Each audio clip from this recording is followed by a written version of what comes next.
But that's so international, so I know it. Good morning. Let me see what this is.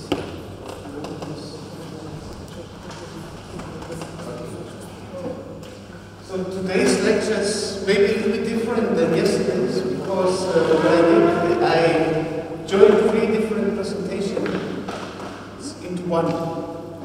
And took a little bit what I understood yesterday out of the discussion, these elements into the center of this presentation. So first, a couple of slides on climate change issues, then a couple of slides on biodiversity conservation, and finally integrated natural resource management. And I package it in a way to compare a little bit Switzerland, Macedonia, as far as I know it, but that's your kingdom, and you will help me in this one. And indeed, this is also the idea of our collaboration over the next couple of years, because as you know, we have linked this collaboration between my university and the Faculty of Forestry with a program, a project on biodiversity and regional local development in Eastern Macedonia, the Gallica region. So maybe this kind of discussion presentation will help also to kick off this type of collaboration. So I call this presentation Climate Change and Integrated Natural Resources Management Discussion Element for the First Exchange Macedonia Switzerland. On climate change, as you have seen yesterday,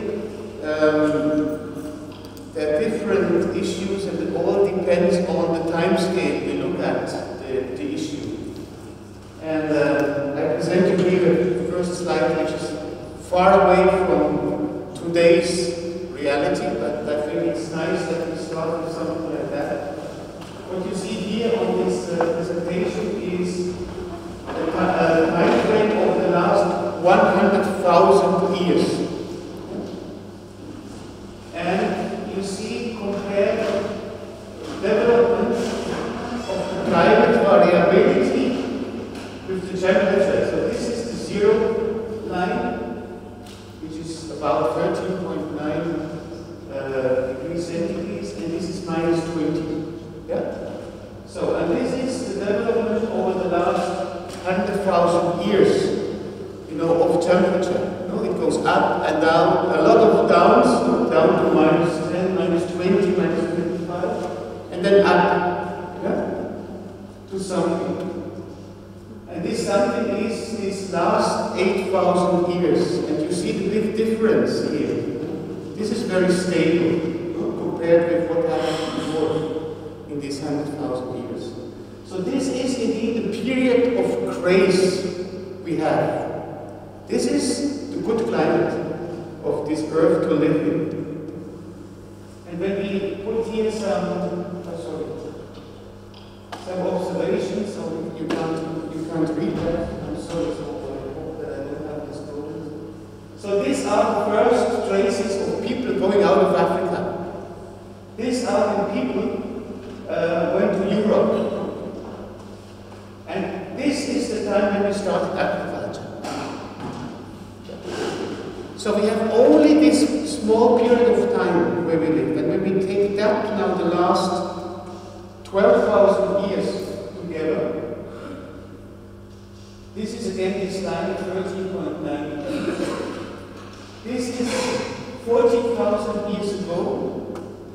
The temperature was about 10 degrees lower than today. Then it went up, and we had the warmest period about 8,000 years ago. And then it went down and up, plus minus 1 degree, up to today. So this was the development over the last 14,000 years. We had more or less a stable condition. This line here shows the development of forests.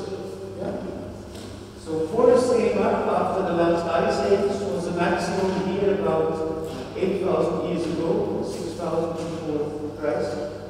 And then it went down again, about 4 billion, because of course of deforestation all over the world. So that is the development that more or less we live in, so the last 8,000 years. That would be probably the line of forest if people would not have, cut away forest for development. So we would have been at about 10 billion hectares. That would have been the maximum size of forest. And now, this is only the last 1,000 years. So we went from 100,000 years, the last 100,000 years, the last 40,000 years. This is now the last 1,000 years in Europe. So closer to us. So you have here the 13.99. And you see about in the year 1000, we had a sort of medieval warm period, which was about 14 degrees, the mean temperature of the world. It went down in the year 1600, 1700, we had what we call the Little Ice Age, which was only 1 degree down of today's temperature. And this is what happened over the last period of time. So we went up, this is 2004. Yeah? So just to show you this type of graphic over the last 1,000 years. And finally this graphic which I already showed you yesterday, which are the last 40 years. So 100,000 years, 14,000 years, 1,000 years, and now the last 40 years. And here you can see clearly a change, which is of course a very short period, 40 years. It's nothing against compared to us. But what we can see clearly here is this huge difference since 1980, these 40 years to 2010, 2012 here. And you see the development of the last 100 years. So it was colder down to 40, and then we started to get warmer and warmer. So just this clear signs, this clear indicator of temperature that something is happening. And something is happening that we have to take into account to manage our natural resources. This is the same graphic if you wish. This is the worldwide graphic, and this is since 1860 more or less the temperature change in Switzerland. All our Swiss stations together. We have about 89 climate stations. So all of these stations together. And you see for Switzerland, you have the same tendency when you compare that with the world, and with Switzerland. You have the same tendency, the same image, what's happening. And that indeed is repeated all over. I could not put that on the slide, but here I have a figure, I give it around, from a bachelor thesis. From Eastern Macedonia, which was done with the help of Mr. Venklovsky. These are 4 stations in Eastern Bregalnica together. Yeah? Only 4 stations. So the statistical value is of course lower. But you see the same, similar tendency with some small changes here. But the tendency is also clear. Looks a little bit like that. Would have more data, longer period of observation, probably it would look very, very similar. Yeah? So you can give that a run.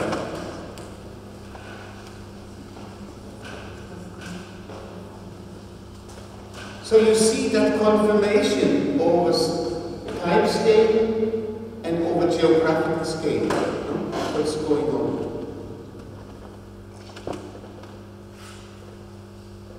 So that climate change in Switzerland, as we observe it, we have an increase since 1860 of about 1.8 degrees centigrade already now. So nearly 2 degrees, which is observed and confirmed. Compared with the medium global temperature increase of 0.7 degrees, it's of course higher. The more you go out of the tropics, you come to the temperate area, it's getting higher.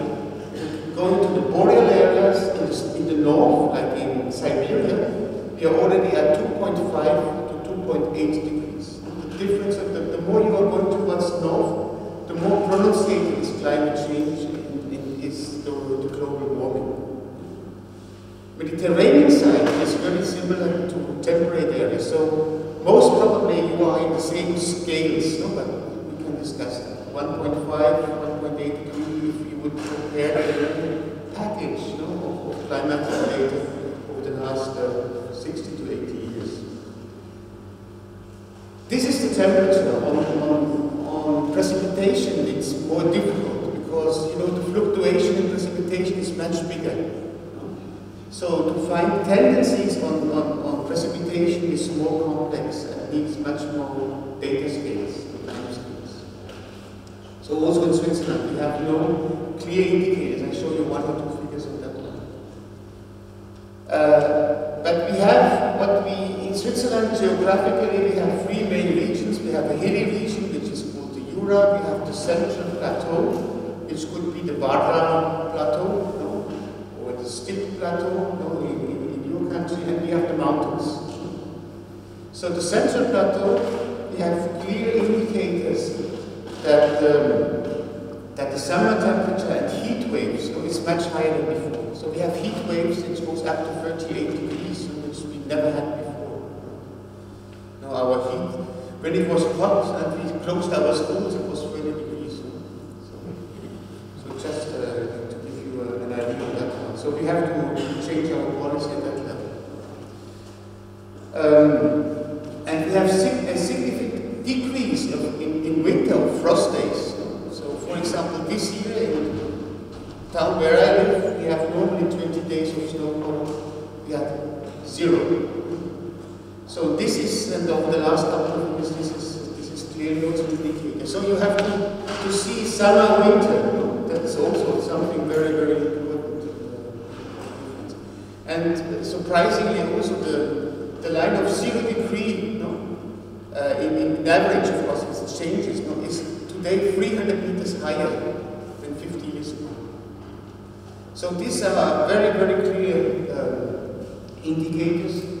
So we have a lot of literature about climate change in Switzerland, about the consequences of that for agriculture, for forestry, for general living conditions. We have measures we undertake. We have an adaptation program, a national adaptation program. A lot of subsidies go in this direction. We have a CO2 tax that taxes greenhouse gas use. And these taxes are then used again for mitigation purposes, for climate change. So we have a whole policy on climate change, which of course also affects forest and natural resource management. Yeah. So 1 or 2 figures more, so that these are climate change winter summer chapter. This is temperature. Again, the same figures which we showed before, but here in different models into the future. So just to give you a little bit an idea how that looks in winter, how that looks in summer. When we take a middle model for the future, these are the next 60 years. No, sorry, it's more. So we come here to about 3.5 to 4 degrees. This is what we expect in here. Actually, in agriculture, we have the feeling that our agricultural production is better than before, because of course the CO2 increment and the temperature helps us for the time being. But we think that we'll already turn the next 30 to 50 years. When it goes beyond 2.5 degrees, this will not be an advantage anymore. Also, we have, and this is not fully confirmed, but we have at least some tendencies in forestry that our mean increment of wood volume has increased by 15%. But we have the new National Forest Inventory, it will be done the next 2 years. We have specific parameters to look at from the climate change perspective in our permanent sample plots. And we guess that will be confirmed, that for the time being, climate change is favorable for us because we have more increment in wood. But there are, of course, other programs, adaptations. You see also here on the right side the temperature, so the precipitation, and this is less pronunciation and with less indications. Now this is just a couple of statements at the level of Europe, so not only Switzerland but a little bit broader Europe. Yeah, what we can say here, comparing periods between 1980 and 2009 to a projected period in the year 2017 to 2099. So what is expected? That all seasons will become warm. Clearly, the winter warming in northern part will be much more pronunciated, so in winter it will be much warmer. So when it is in Siberia minus 15 now, the mean temperature might be only minus 5. So that would be very, very extreme. And this is important for you, in the southern part of Europe it is expected that especially summer temperature becomes higher. So that is of course, when you have already got climate and you get even hotter, that might have some more important consequences on nature, on forest and agricultural production. Precipitation also, there are some predictions. So Northern Europe is likely becoming wetter, Southern Europe becoming drier. So as it looks like that in your situation you might become hotter in summer and drier. So again, maybe these are things that needs to be reflected well about what can we do, what can we do in the sense, for example, of water management and forest, watershed management, things like that. So this type of predictions, they exist. I will make sure that you get these presentations also in written, so that you can, because on each slide you have a source, and you have a source also, an internet source, so you can go further in this kind of predictions. This map here, I'm sorry that Macedonia is not on it, but you can imagine, you go from Italy, from the food a little bit, a little bit apart, you have still olives, but you can see the tendency. So these changes once more expressed between winter and summer in maps. So you see this is temperature. To help you this year, the red is between 3.5 and 4 degrees, and the blue is between 4 and 5, at 4 and 4.5. So you see summer temperature is predicted over the next 50 years, 80 years, to increase by 4.5 in the southern part of Europe, all over. And precipitation, you see this is minus 30%, this gray one, this brown one. So you see these tendencies. So with this kind of models, of course we need to work. This is what I tried to express to you yesterday. One of these big issues we are confronted to in all the countries of the world is this climate change issue. And it is not, whenever you hear, it's not so important, it is and it will be. But it's on the longer time. It's the variability that you feel. It's not the change, but the change has the consequences over the longer term. And what our responsibility would then be, we need to help to adapt, to think now what would be the future, and what could we do for the future. And we foresters are in a very specific situation, as I said yesterday. We are not like an agronomist who is planning year by year and who is changing his seeds for the next year because we need another variety of seeds because we have to produce them differently. When we plant a tree, so that tree we expect it is still there in 100 years. And that we have to think about. This type of thinking has to get into our management processes and procedures. And for that, we need different means to help, like biodiversity conservation issues, like integrated thinking. This is what is needed. So that brings me indeed after that first block, a little bit about climate change, a number of maybe issues relating to biodiversity, and first of all, maybe especially for the students amongst you, we really need, when we look at the biodiversity angle, we need to distinguish what we are looking at what scale are we looking at. Are we looking at ecological diversity, at genetic diversity, or organismal or species diversity? This is important. All the three levels have a certain importance to look at. This is why I want to describe that a little bit without going into too much into details. The genetic diversity is of great importance, but mainly also it's an issue on the scientific side. We need the scientists to work on that. This is our or your job. Our job at the university, at the research centers and so on, to help to clarify issues related to genetic diversity. We will, I guess, at least part of you, when we go to the field, we will see some ex situ conservation sites and so on. So that research time on genetic diversity is a very important one in view of climate change, and it's very much still a scientific approach that we need. Species diversity, the next level, the broader level, is not only for the science. On that level, the forest managers have already a great responsibility. And also, not only forest, but also biologists and agronomists who work in areas in between forests.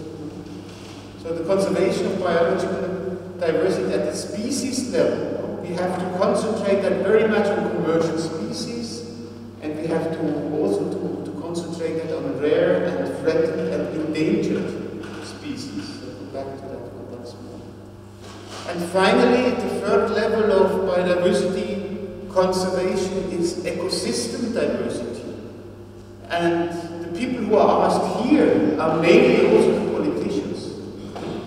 Those who help and who should have a vision over large areas, beyond a species and beyond genetic diversity, which is really specialized and important, that each one brings its part to it. So we have worked at an international level with great systems at the level of ecosystem diversity. There has been big progress, we have to admit that, over the last 50 years.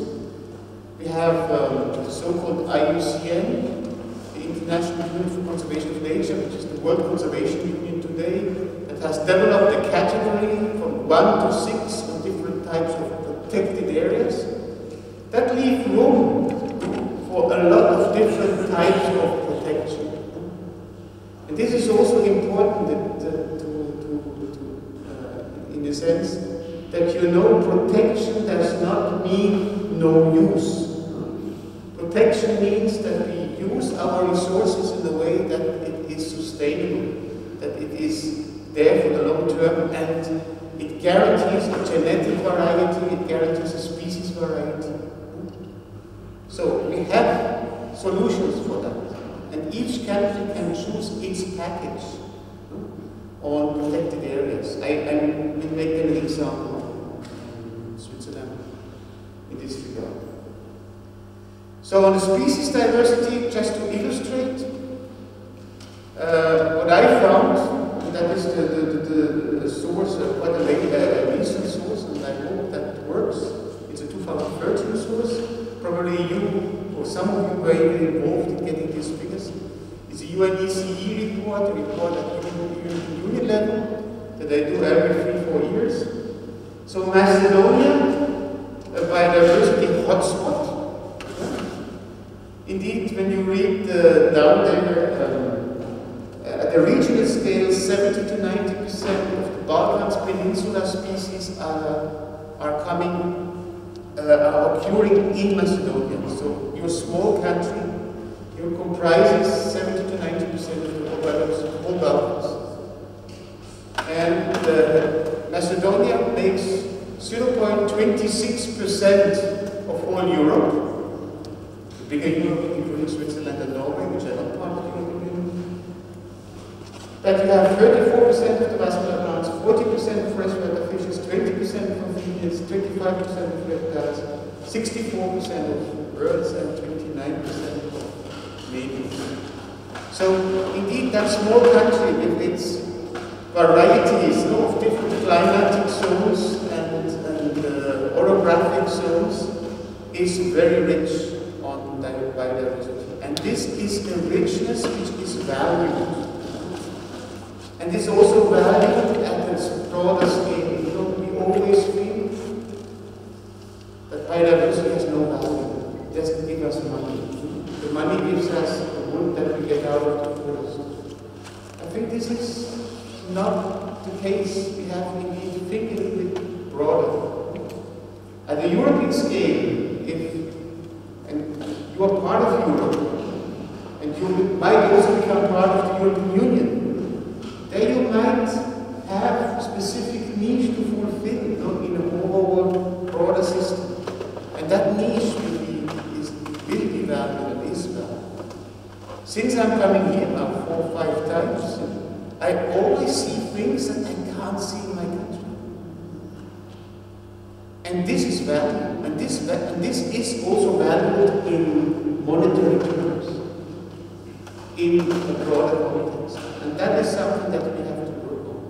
The broader value of forests and the products and the services, which is somehow also expressed in your biodiversity plan. When we compare Switzerland and Macedonia, not 100% sure with the figures. You see, okay, Switzerland is the double size of Macedonia, so we are a big country. So, compared to the country. So, but maybe we have a little bit done more, even in the details. No? But just to give you an idea of compare between Switzerland and Macedonia, the species richness or the subspecies richness that we have. There are some, you know, categories, especially on the fauna side, that you are much more important on. But Switzerland has the advantage to have a southern part, we have a northern part, we have an alpine part, and we are very, very diverse. So we can say proudly that both countries are very rich. When we look at that on species diversity and we look down to your country, yeah. So you are amongst, of course, the more diverse ones. But let's compare. I can't see a lot that I will explain. On the mammal side, that is something. The red one, this is marine. So we only have the yellow one and the brown ones. So you see the amount of mammals. Here you are really in this dark brown one.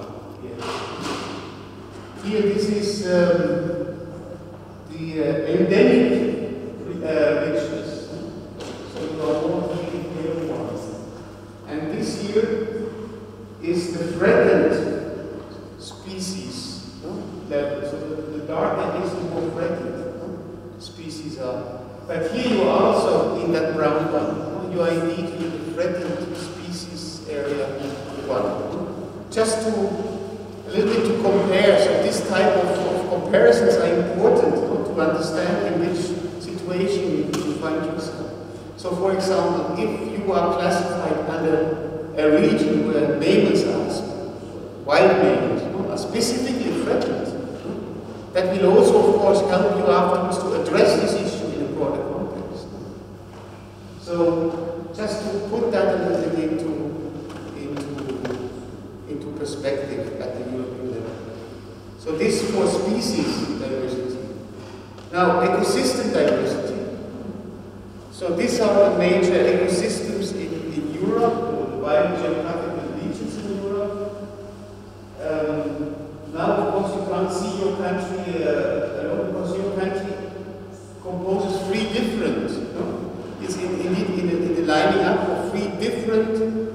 biographical regions of Europe.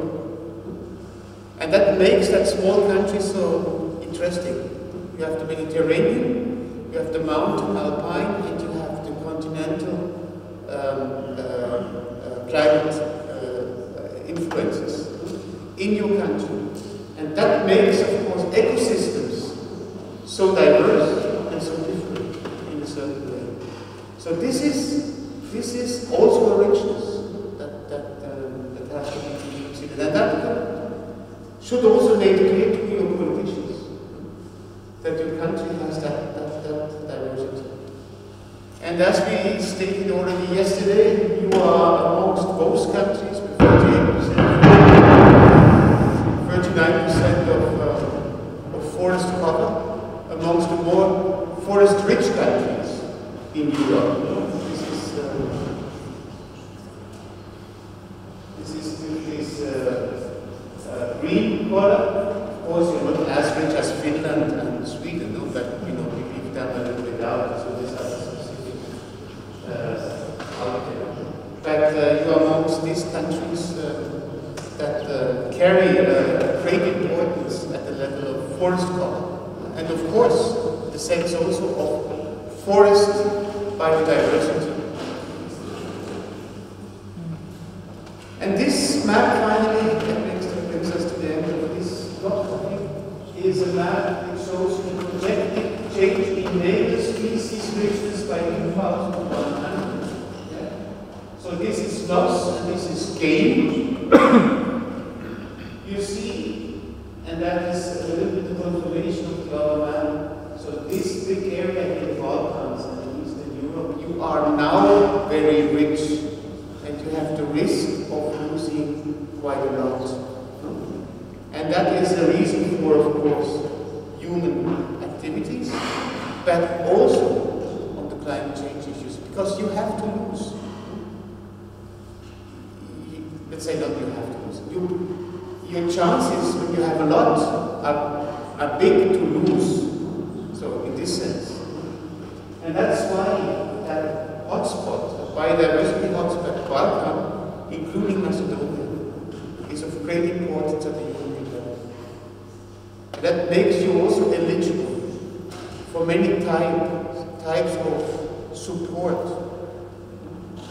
at the European level. At the research level, there are many research programs linked to biodiversity conservation, but also at the political level.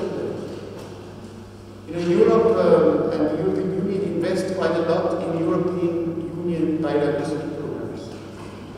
I think there's a lot to do still for you, to access to some of these important fundings, which addresses, again, genetic biodiversity, more from the research side, species diversity, more from the management side, and ecosystem diversity, more from the political side. So that package, I think we should take more advantage. Out of the UNECE report 2011, I just put 3 blocks of major threats to biodiversity in Macedonia. So the one major threat is loss of natural ecosystems and habitats at different levels. At the aquatic habitats. I was 2 days ago in one of your lakes in the south, and I saw how this water level went down. This is incredible. So the threat on aquatic habitats is real. Grassland ecosystems. You're losing a lot of your traditional agriculture, especially sheep herding, which might be a threat also to your grassland habitats. And forest ecosystems for different reasons, but also for management reasons. The overuse of biological resources, which is also pronounced, of course, in a country like Macedonia, and this is in this report well stated, that there is overuse of certain biodiversity elements, especially in aquatic, in lakes, indoor lakes, and hunting,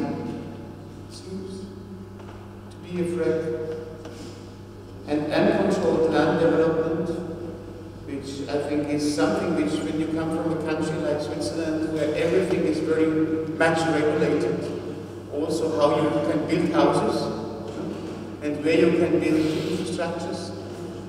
So there is somebody who comes from outside and goes to a rural area in Macedonia, is really astonished to see so many urban development in forests or in very rural areas, where you normally would not expect any urban development. That's an example.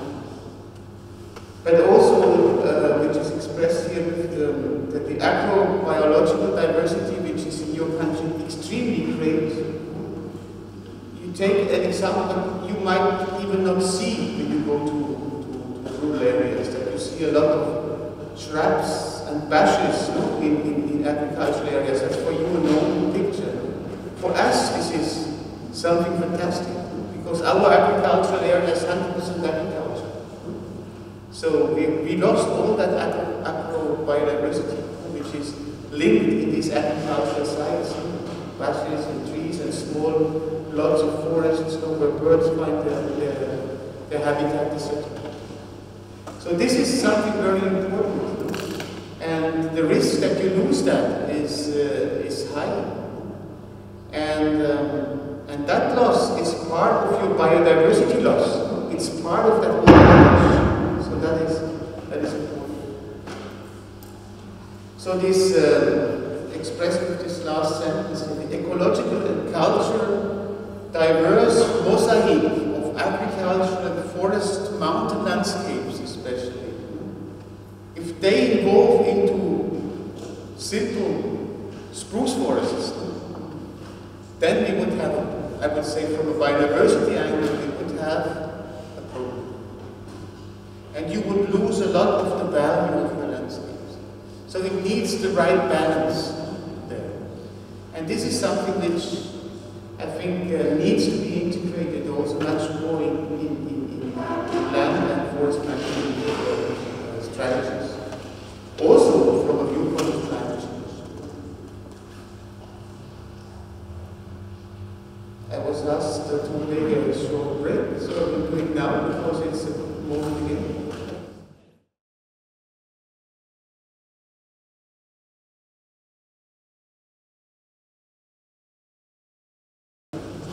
Okay, so I come to the final package. So we talked about climate change, we talked about biodiversity conservation, and now how to put and enforce threats to biodiversity.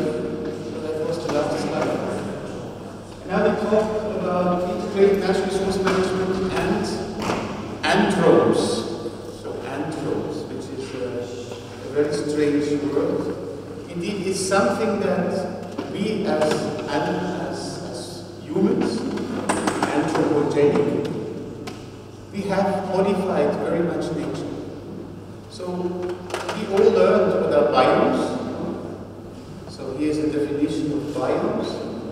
Fundamental units in biology and ecology. So this is the expression of how vegetation develops under different climatic regimes.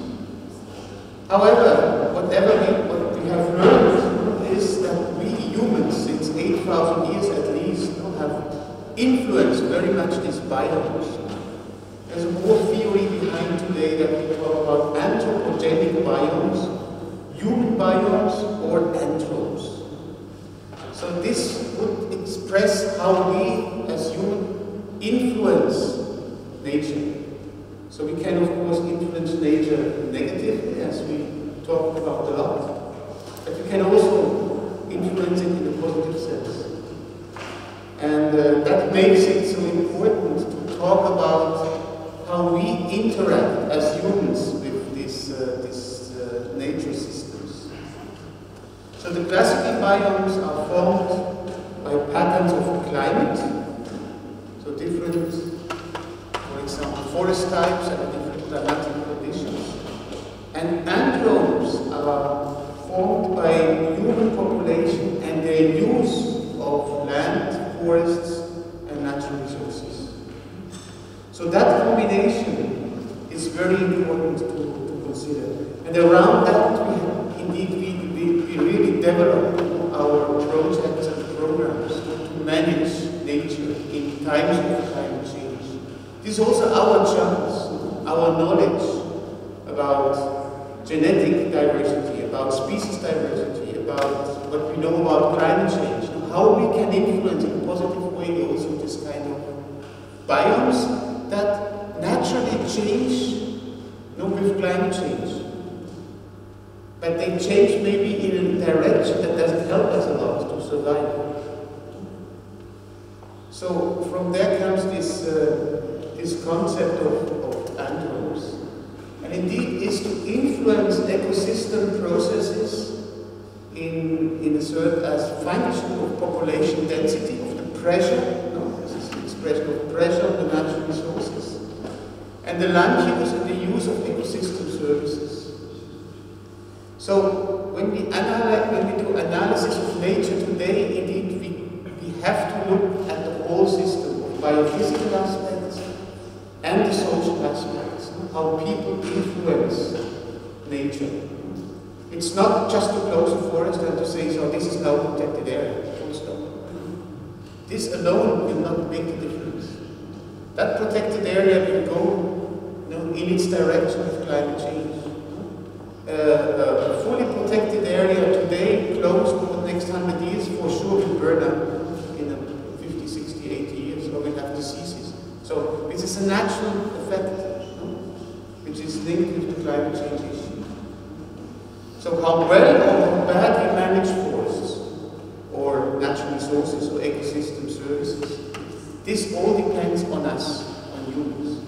And that is what makes, indeed, that definition of integrated natural resource management.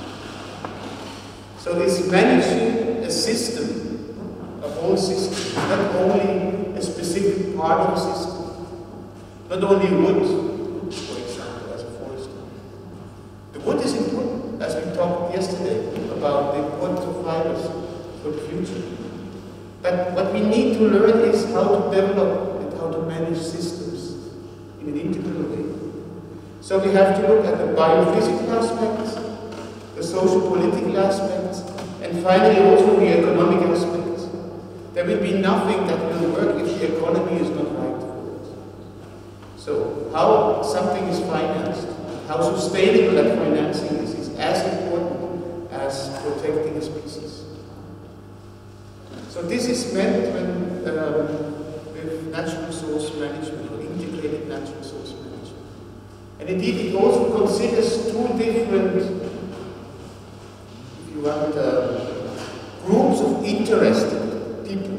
Those who are the direct users of natural resources, like the people who live in a certain area, they do agriculture, they do forestry, they cut fuel wood, or they do beekeeping, or they do shepherding. These are the direct users. They are as important as those who, at a political level, decide upon the use of natural resources, like forest management. So this is meant with integrated natural resource management.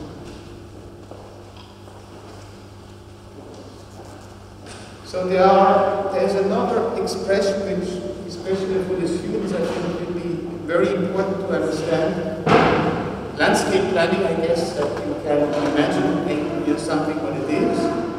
That is this term adaptive management. Adaptive means you adapt, you change. You change strategies. You adapt it to changing conditions. And that we have to learn. In many countries, we have once developed, this is our plan, and this is our law, these are our regulations, and this is how we do it. This is maybe okay, but once you apply something, you do something, you learn through the process, you need to adapt. If you do not adapt, your processes might go into a dead end. Adaptive management is especially when you manage natural resources is something very important. That you have always to evaluate what did I do and how could I do it better. And then to adapt that better is maybe different from your plan. And then you have to convince that this is important, that we have to work into this direction. So adaptive management, which is based on an analysis of the past, the present, and my challenges for the future. And why is adaptive management today very important? I guess you know it now, because with all these challenges we have in front of climate change, as I presented that you on the example of Switzerland, we have to adapt. We have to adapt our methods, our management, our behavior on managing natural resources to these changing conditions in a permanent way. So the new challenges are linked with climate change, they are linked with the use of ecosystem services, the risk that we have with water, with biodiversity loss, the importance of carbon, of biomass, at the mitigation side of climate change, and the increased need also. And that is something that many people from the conservation side forget.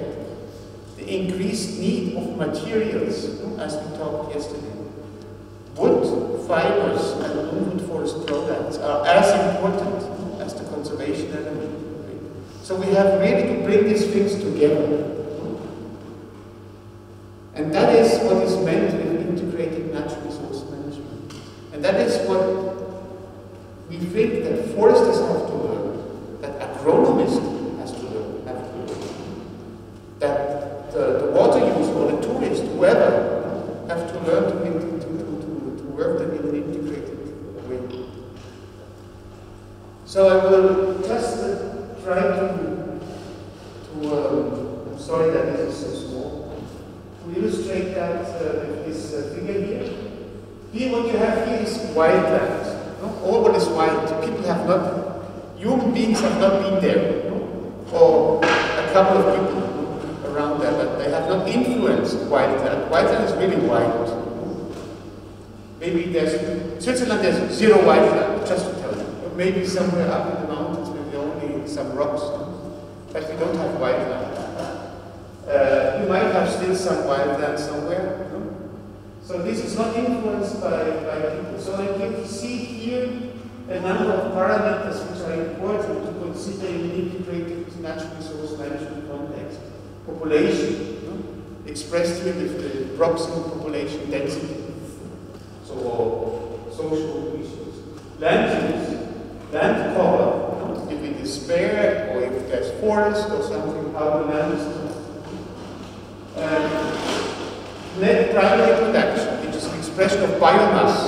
How much biomass is there? How much can be produced?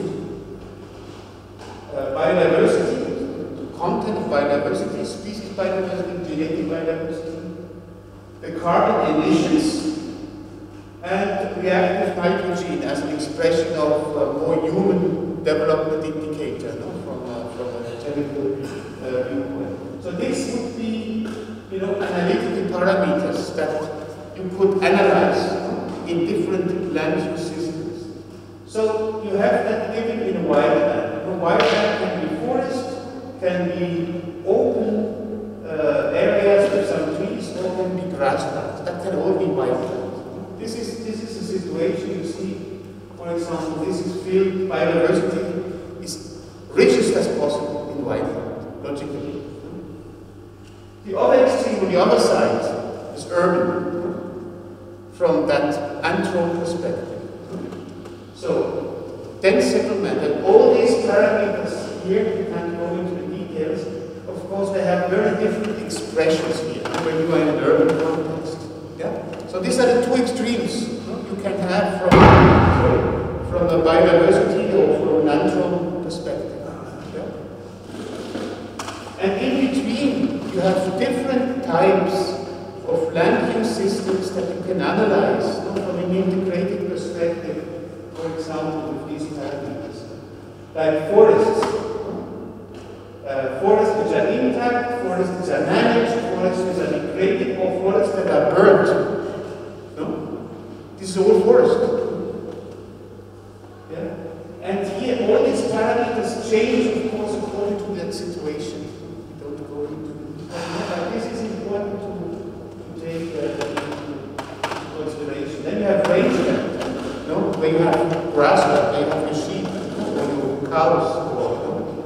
So, all these parameters are different, of course, under these conditions. Or you have cropland, where you plant your rice, or your paddy fields, or your vitamins, or whatever, which is, to a certain extent, a very different type of use. And you have villages, so the link between human settlements and nature very close, different. So in all these different aspects, you can of course analyze your natural system, and all that plays a role. And indeed, you will say to me as a forester, what shall I do that? Of course, as a forester, you are concerned indeed in all these aspects, to a certain extent. So this is meant when you do an analysis from an anthropic perspective.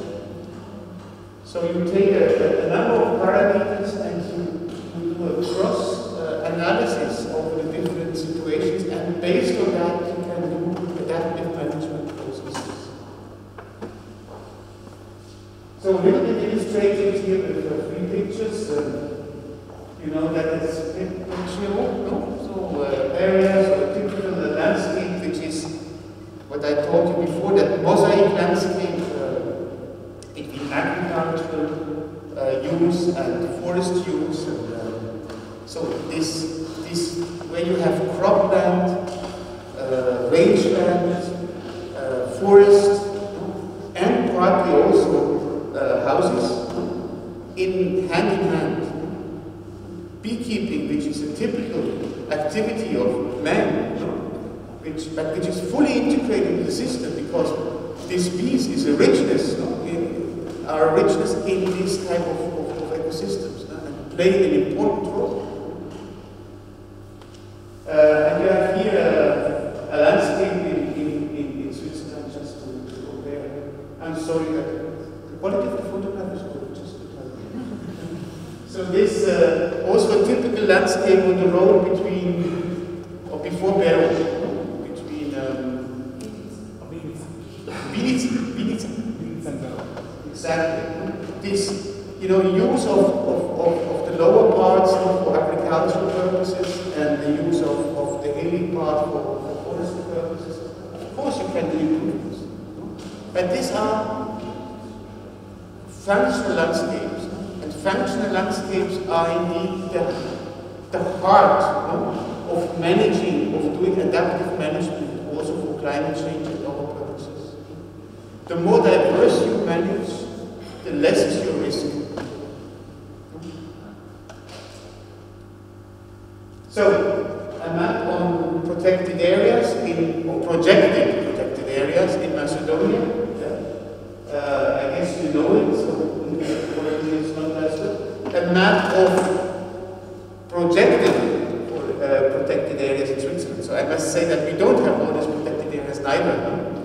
So maybe also like you here, you have maybe plants. We also have plants here. Indeed, about 20 years ago, we had only one, which is this one, the red one, which is our national park. We had one national park in Switzerland. It's 100 years old this year, in 2014. But all you have here is our regional parks with different denominations in the IUCN classification 1 to 6 of the top one. Some of them are already installed, others are now planned, but they are in a very advanced planning process. Whatever is on the map, it's nearly done, even that it is not yet done fully. You see here we have 2 more yellow areas, and then we become 2 big new national parks. Indeed, these are all on very remote areas, in valleys where the people left the valleys, and there is no cultural value anymore, so that we can keep as national parks. All the other parks, all these which is here in green, they have IUCN categories 5 and 6. That will mean that are all parks that are managed for biodiversity conservation, but also for products and services. So it's this integrated adaptive management. A specific approach is what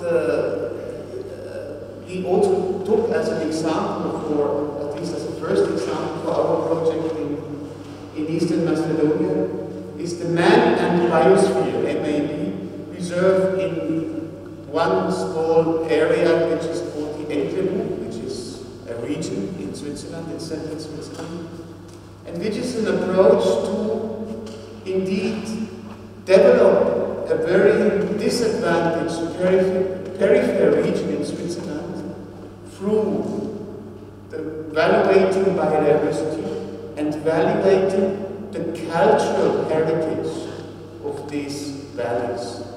So you see how to link biodiversity and culture, social-economic issues and ecological issues, bringing them together and evaluating them. And the evaluation is development and income from biodiversity and from cultural activities. And in these elements, your country, in my view, has a lot of potential. Because you have values, as we talked before, which you do not find in many other parts of Europe. And keeping these values, these cultural values and these ecological values, and making them real through monetary, through evaluating that also in monetary terms, that will help you in the long term to manage your natural resources. So this is the concept of biosphere reserves. That will not mean, you see there are 3 levels. This is outside, this is a village, for example, outside. This is a buffer zone, and this is a core area. That will not mean that core area is a closed area. No? Even the core area is an area which has some use. But the use is defined according to the objectives. And this type of concept will link conservation, development, and somehow infrastructure support together. That forms the integrated resource management. And of course, going back now to forests. Their forests play an important role. Others, they use the term green economy for this type of activities. So it is indeed based on an analysis of the existing values, developing a concept on natural resources. That picture here is from this Entlebuch.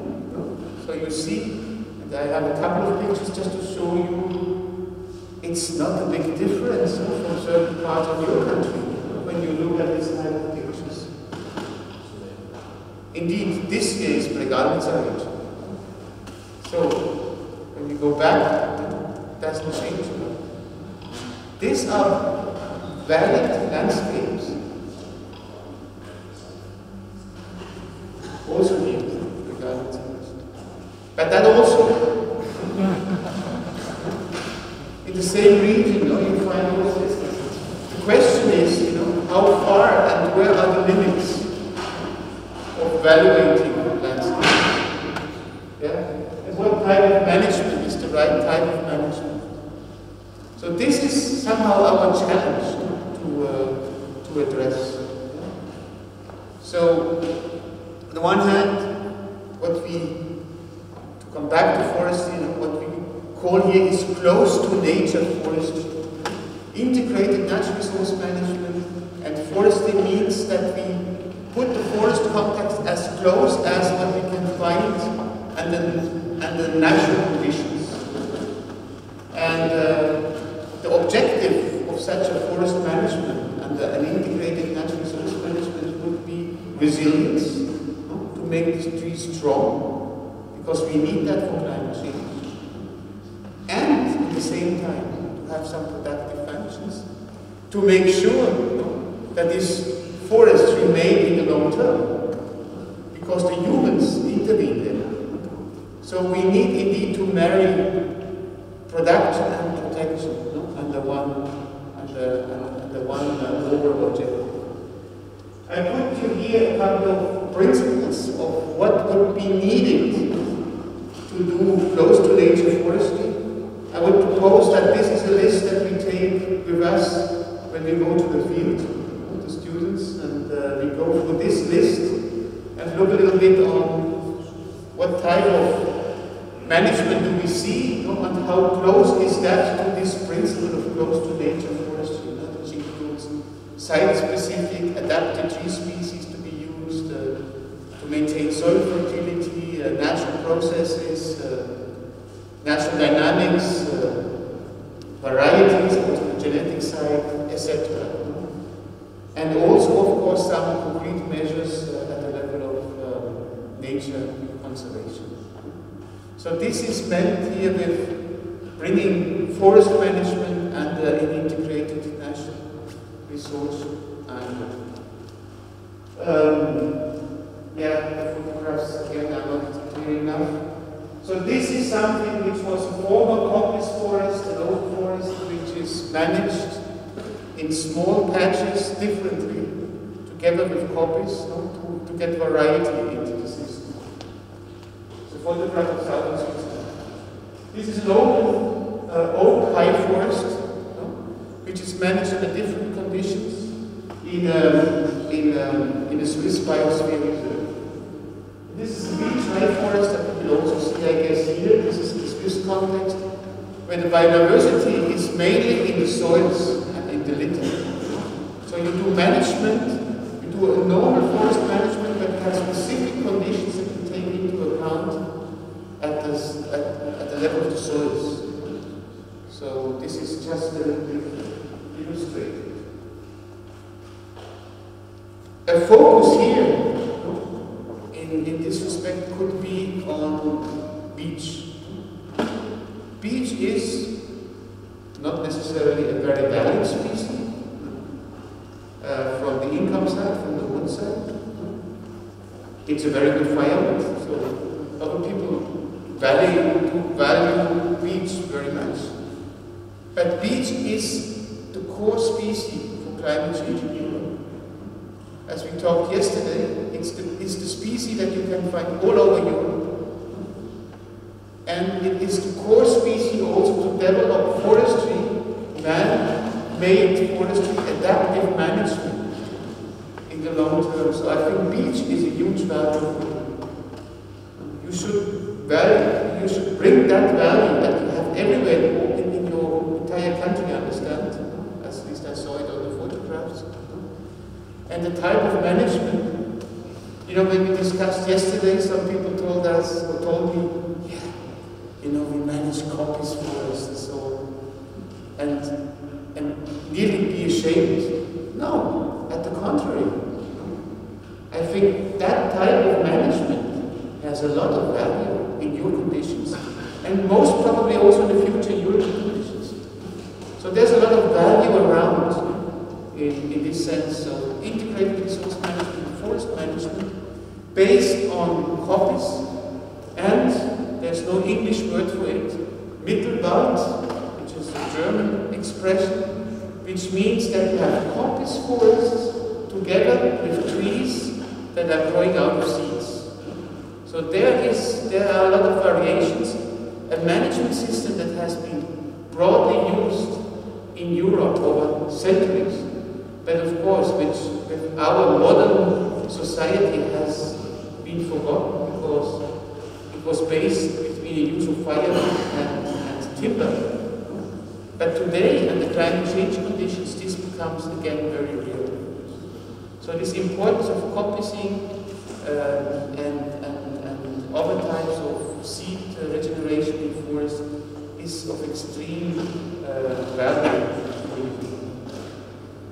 So, with that, a couple of photographs from the Upper Bregalnica region, from the different parts of use, of land use. Birds, sheep, dogs, which is part of, a real value in this part. There's no country in Europe that have nicer dogs than Macedonia. Just that you know that. Beekeeping, beach, coppicing forest, and the people who live there. So this is what has great value, and I hope that we have to northeast weather center. Thank you.